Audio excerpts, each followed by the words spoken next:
Nakakahiya. Ginawa sa akin ng agent ni Moka. Pumunta sa HR namin sa work, ngayon pinapapunta ako sa Lunes sa HR. Walang huhuhu.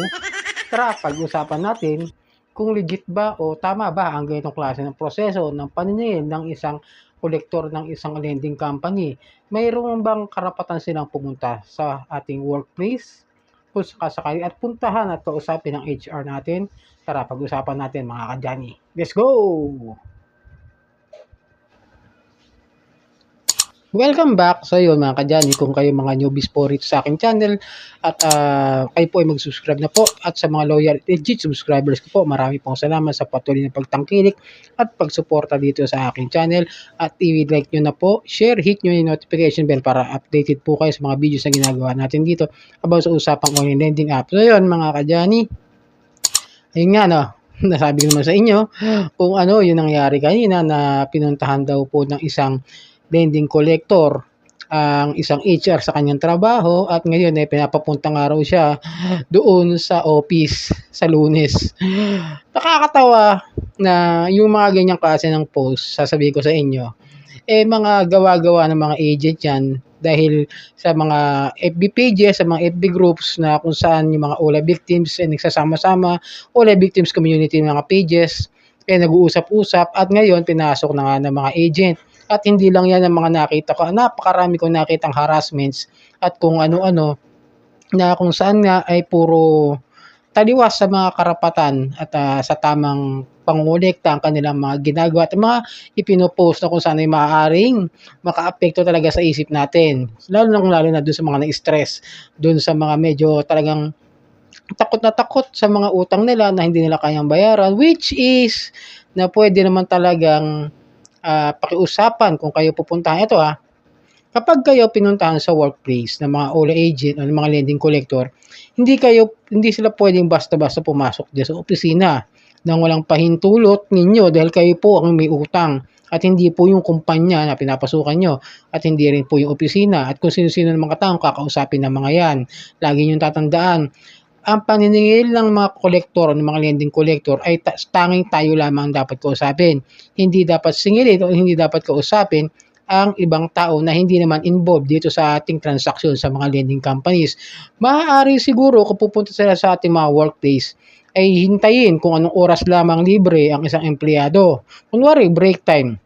Kontakin niya sa kanya cellphone at sabihin na nandito siya sa may labas ng gate o sa labas ng opisina kung saan pwede sila mag-usap at mag-settle kung paano nga ba natin mababayaran yung mga utang natin sa kanila, kung paano natin naayusin yung problema natin sa utang. So, yun ang pwedeng gawin. Ngayon, kung pupunta sa bahay at pinupuwersa naman kayo na magbayad, kumukuha ng kahit ano sa inyo, sa gamit ninyo sa loob ng bahay, ay hindi rin po yan pinahihintulutan. Pasok po yan sa unfair debt collection practices na nasa rules and regulations at memo ng SEC. Hindi po pwede yon. Bawal din po sila magsalita na sasabihin sa ibang tao, kunwari merong kapitbahay na dumadaan, sasabihin na itong kapitbahay ninyo may utang po sa amin at hindi po kami binabayaran, napakatagal ng panahon, bawal din po 'yon. Hangga't maaari ang pwede lamang gawin talaga ng mga lending collector o mga OLA collector ay makipag-usap lamang doon sa tao na may pagkakautang kagaya ng nakaking naranasan. Disclaimer, hindi po ako attorney. Baka may magsabi na naman na kung natotoksikan ko kayo sa akin paulit-ulit, napaalalahanan ko lamang po kayo based po ito sa aking experience, sa aking naging knowledge dito sa mga problemang maaaring kaharapin ng ibang mga may utang sa online lending. Ito po ay advice at maaaring makatulong kung sakasakaling maranasan kasi ng iba. Kaya nga po pinapayo ko sa kanila na ito yung gawin nila sa gawin nilang gawin nilang paraan o kung paano nila mahaharap yung kanilang sitwasyon na hindi nila kayang harapin at kung sakasakaling mangyari sa kanila. Ngayon, kapag pinupuwersa nga kayo nakukuhanan, tandaan nyo, pwede nyo ipabarangay yan.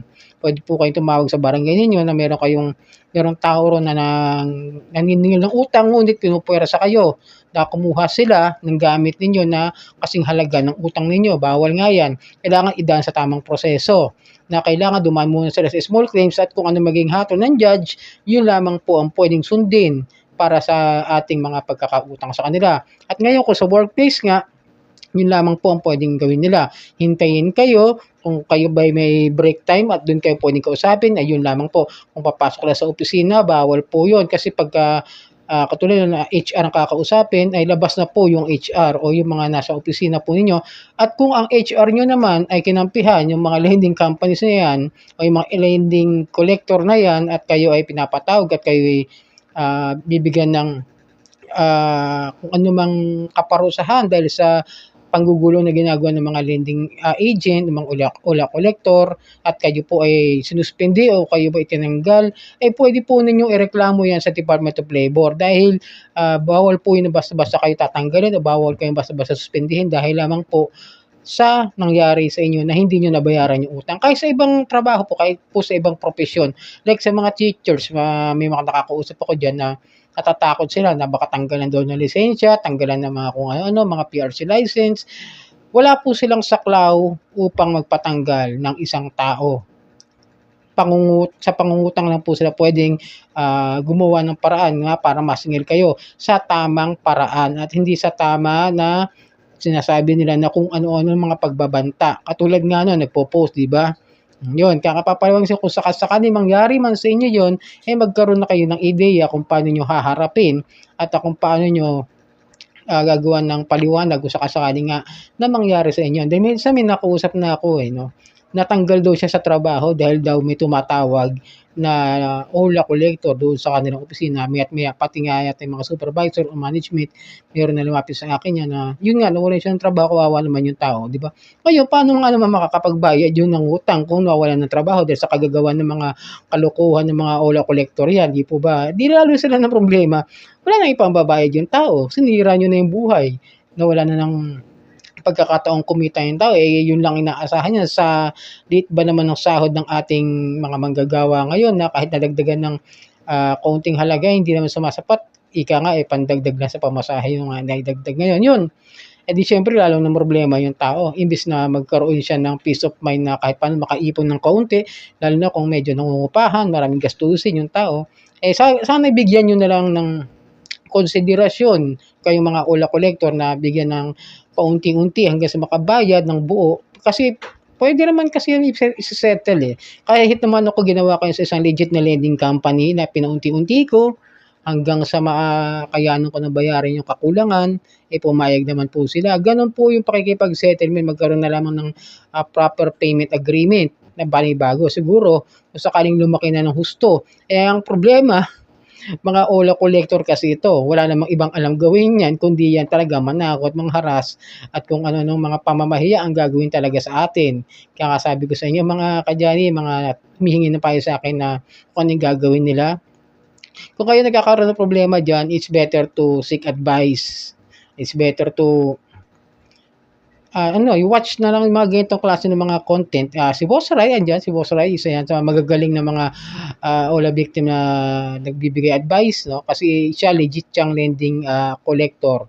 Kaya mas maganda ako sa kanya rin. At ako naman kasi magkaiba kami dahil ako OLA victim ako na nakaranas ng harassment nila. At kung ano, kaya nga kung paano ko hinarap, paano ko kung paano ko hinarap yung hamon ng pagsubok ng ginagawa ng mga OLA na yan. Ayun mga kadyani, no, yun lang maibibigay ko sa inyo. Kung sakasakali mangyari sa inyo yan, sundin nyo yung payo ko. Sigurado naman na lamang kayo dahil meron tayong batas na sumasaklaw sa karapatan natin mga OLA victims o sa mga nakautang dyan sa mga OLA at kahit sa mga legit na lending company. Yun po ang pinaka-proper way na kausapin ninyo sila. Kung gusto nyo matapos yung utang ninyo at kung ayaw nila, hayaan nyo sila, magsampa sila na reklamo. Magsampa sila doon sa small claims court. Doon kayo mag-usap sa judge. Bahala na. So yun mga kadyani, hanggang sa uliin. Ito ang new lingkod ka, Johnny ng Janitor TV at hanggang sa muli. Shout out!